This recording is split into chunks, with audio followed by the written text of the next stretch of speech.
Bonsoir, merci de me donner la parole.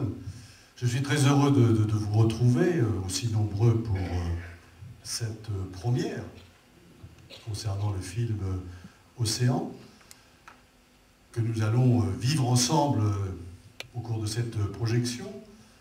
Simplement, Jacques Perrin va nous rejoindre, comme vous l'avez dit, en fin d'après-midi. Cela remonte à quelques mois désormais. Un jour, ma secrétaire me dit « Jacques Perrin cherche à vous joindre au téléphone ». Je connais un peu le cinéma, cinéphile même, et je me suis dit « Jacques Perrin, le metteur en scène, l'acteur. Oui, oui, Jacques Perrin, il veut vous parler au téléphone. » Et puis, nous sommes parlé, effectivement, extrêmement rapidement, et puis il me dit « Je voudrais vous voir, je suis en train de monter un film important sur les océans, la Bretagne est au cœur de la mer, et j'aurai des choses à vous expliquer, à vous proposer, et j'aimerais bien qu'on puisse se voir. » Et on s'est vu. Alors, pour moi, rencontrer Jacques Perrin, c'est une vie. Parce que je me souvenais d'un très beau film, Z, de Costa Gavras. Il était ce jeune photographe, ce film sur le régime des colonels, la liberté, la démocratie, grand film. À l'époque, c'est peut-être l'un des films où j'ai assisté à cet événement, où à la fin de la projection, la salle s'est mise debout et applaudit durant de longues minutes. C'est rare, ce genre de moment que l'on peut vivre, cette grande émotion. Et puis, il y a eu tant d'autres films, Le Crabe Tambour, plus près de nous, Les peuples migrateurs, sur les oiseaux, mais ces films qu'il a eu l'occasion, auxquels il a eu l'occasion de participer comme acteur, mais aussi comme metteur en scène. L'objectif, c'était d'associer la Bretagne de façon très pratique. Il n'avait pas bouclé le financement de son film, et il souhaitait, là aussi, eh bien, trouver des mécènes publics. Hein, c'est comme ça dans le cinéma et dans le financement de celui-ci. Et nous avons abordé cette question en disant, bon, nous allons voir avec les élus bretons, puisqu'il a effectivement tourné, il le dira d'ailleurs à la fin de ce spectacle, dans l'échange qu'il aura avec vous, il a tourné beaucoup d'images en Bretagne dans ce film, et j'ai trouvé que, pour ma part, il y avait un intérêt à ce que nous participions, en sachant que la participation du Conseil général, 100 000 € sur un budget qui avoisine les 50 millions d'euros, je veux dire, c'est une goutte d'eau dans un océan. Hein. Mais pour autant, il y tenait, parce que pour lui, c'était important. Et nous pensons, et nous pensons toujours au Conseil général, que département bord de mer, engagement dans des politiques départementales d'aménagement du littoral, mais aussi réflexion sur ce que la mer apporte à notre département, à notre région, et puis en sachant que face aux enjeux du futur, nous savons qu'une partie des solutions aux problèmes auxquels nous sommes confrontés viendra des océans, que ce soit en termes de développement, d'alimentation, de paysage, d'oxygène, hein, et on sait effectivement, ou on ne sait pas toujours ce que la mer, les océans, apportent à la vie sur Terre. D'ailleurs, notre planète, nous l'appelons Terre, alors que la Terre ne représente que 29% de la surface du globe. Ça veut dire que la planète aurait pu s'appeler Océan. Hein, et ça montre bien la dualité, la réalité de celui-ci. C'est pour cela que nous nous sommes engagés, que j'ai réussi à convaincre le président de la région et le président du Conseil général du Morbihan. Les limites de l'exercice, c'est que je n'ai pas pu pour le Finistère et l'Ille-et-Vilaine, et puis d'autres départements, je pense au Calvados, se sont joints à cette aventure, et vous verrez que nous n'avons rien à regretter tant le spectacle qui va vous être fait est d'une extrême qualité. Voilà simplement les raisons pour lesquelles nous nous retrouvons ici ce soir chez Gérard Hoffmann au Cinéland.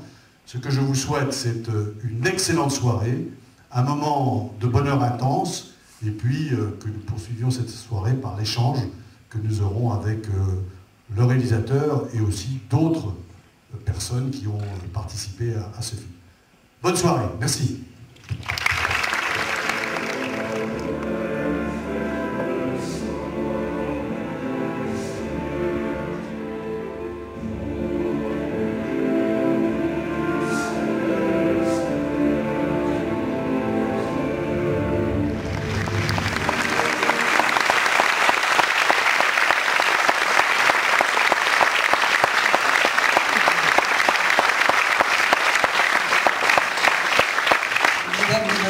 Bonsoir, et des applaudissements mérités pour ce film, des applaudissements aussi pour ceux qui nous font l'honneur de leur présence ce soir, Monsieur Jacques Perrin, Monsieur François Sarano.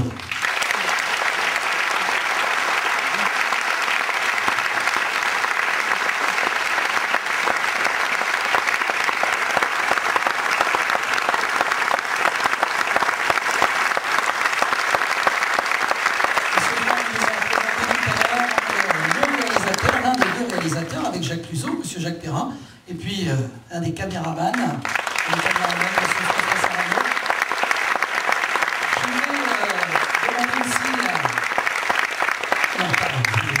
il n'est pas caméraman, il est plongeur, il est océanographe.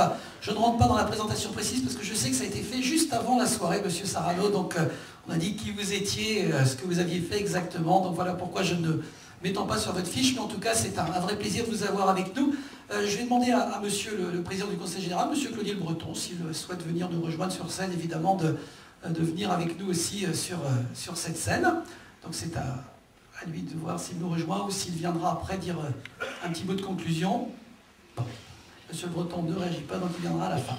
En tout cas, messieurs, merci d'être avec nous ce soir. Le but étant évidemment d'échanger avec vous, donc vous êtes invités... chers amis, à poser des questions, n'hésitez pas, que ce soit Marilyn ou Mathilde, nos hôtesses, elles se feront un plaisir de vous passer le micro. Mais auparavant, peut-être un mot d'introduction de ces messieurs qui sont avec nous. Monsieur Perrin, dans un premier temps, s'il vous plaît. Volontiers, bonsoir. Qu'il est réjouissant de voir une salle pleine, donc invitée par le Conseil général des Corps d'Armor. Et je dirais que tout film a plus ou moins une nation, un port d'attache, une terre d'attache, et véritablement ce film, ne serait-ce que par les vagues que vous voyez fracasser les rochers, et puis la scène de la tempête, notre trame d'origine, elle est bretonne. Donc c'est un vrai bonheur que de vous le présenter, puis aussi de vous dire dans les Côtes d'Armor, et avec son président, M. Claudie Le Breton, voilà, ça a été un des soutiens dont nous avons besoin pour faire ce type de film, a été le premier à se déclarer et avec vraiment enthousiasme. Et non seulement ça, à essayer de convaincre les autres conseils généraux et régionaux aussi de cette Bretagne. Quelques-uns sont venus, d'autres ne sont pas venus. Mais en tout cas, de temps en temps, de faire preuve comme ça au niveau d'une administration locale, faire preuve de solidarité avec ce qui est un film, mais un film aussi qui veut exprimer ce bonheur que vous avez constamment à côté de chez vous, cette mer, cette étendue sauvage à la mer. Donc c'est un plaisir d'autant plus grand que de vous présenter ce film, de vous dire un petit peu les caractéristiques. C'est 4 ans de tournage, c'est 3 ans de préparation, c'est 1 an de montage, donc ce qui fait que c'est 7 ans. Quand on se dit, tiens, on va faire ce film, il faut savoir qu'il y a 7 années devant nous, avant de réaliser, avant de monter, que ce soit fini, mixé, et de vous le présenter. 4 ans de tournage avec 3 équipes, constamment, ou 4 équipes qui étaient là, ce qui veut dire qu'il suffit de multiplier, 3 x 4, 12, il faut 12, 13 ans à peu près pour faire ce type de film. Parce que ça ne correspond pas à un scénario, parce qu'on ne dirige pas la nature, on ne dirige pas la mer, les éléments, et qu'il faut être disponible, et puis surprendre quand la nature veut bien se révéler et nous offrir des spectacles étourdissants d'être là. Donc on a tourné pendant ces 4 ans, et 12, et avec, on a tourné 480 heures. 480 heures pour 1h43, il ne reste pas grand-chose, mais comme on ne peut pas traiter aussi tout l'océan et toutes les créatures de la mer, mais il a fallu faire des sélections avant tournage, pendant le tournage, et de se dire dans cette représentation que vous avez, qui va du plus petit, c'est-à-dire la vie commence à battre dans le cœur des petits œufs que l'on filme au microscope que vous avez au début, et même dans ce microscope, on a un effet de travelling, c'est-à-dire qu'on suit la nature. Pratiquement, voilà, ces premières pulsions de vie ont un mouvement, et on les a suivis jusqu'à la représentation la plus grande, bien sûr, c'est la baleine bleue qui peut faire jusqu'à 30 mètres et jusqu'à 150 tonnes. Mais on voulait donner une vitrine de ce qu'est la diversité. Et donc, nous pensons que nous sommes arrivés à vous la présenter, mais ça, c'est des données qui sont pratiquement comme des sciences naturelles, ou comme des statistiques. Il y a 250 000 espèces qui existent recensées dans les océans. Il y en a peut-être des millions, en vérité, d'après les scientifiques. On en a tourné 80, 200, il n'en reste plus 80. Mais c'est suffisant. Suffisant pour que cette palette soit représentative et qu'on se rende compte de quoi. Qu'est-ce qu'on a voulu montrer? Notre film, c'est un film, c'est pas un reportage. Généralement, un reportage, c'est beaucoup d'informations, et puis quand on n'arrive pas à persuader suffisamment l'auditoire, alors on ajoute des images qui viennent illustrer le propos. Vous avez vu, il y a 7 minutes, déjà, ça fait plus de 7 minutes que je parle, donc il y a plus de commentaires maintenant que pendant le film, parce qu'on voulait être au cœur de la vie. Et que notre discours, si tant est qu'il y en a un, il soit induit, et qu'il ne soit pas énoncé. Et que c'est vrai qu'on est dans une période aujourd'hui de sensibilisation à la nature, à l'environnement, à la protection des espèces et aussi à la sauvegarde de ce territoire sauvage magnifique que sont les océans. Donc on a voulu faire, de temps en temps, on nous demande quel est le genre du film que l'on a fait. Alors, en tout cas, pas documentaire, pas reportage, peut-être hymne à la nature, peut-être opéra sauvage, mais certainement en tout cas poème cinématographique, poème inachevé, avec des petits points de suspension, ce qui veut dire qu'on vous a donné une toute petite représentation.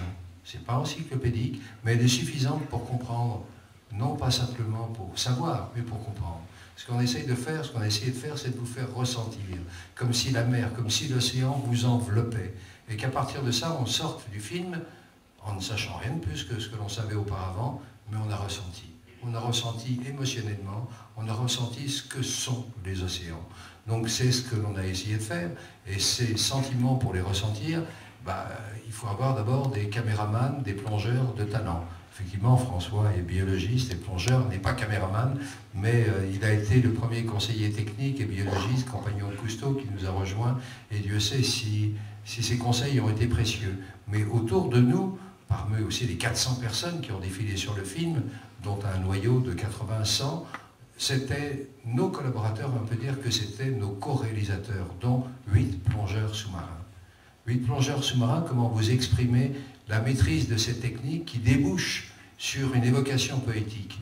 À un certain moment, vous avez une scène dite d'abondance, où vous avez des carombes qui viennent, un banc de poissons qui vient au-devant de l'écran. Vous avez à un autre moment une raie manta qui fait un balai. Dans les carombes qui viennent au-devant de la caméra, on saisit l'œil, le regard.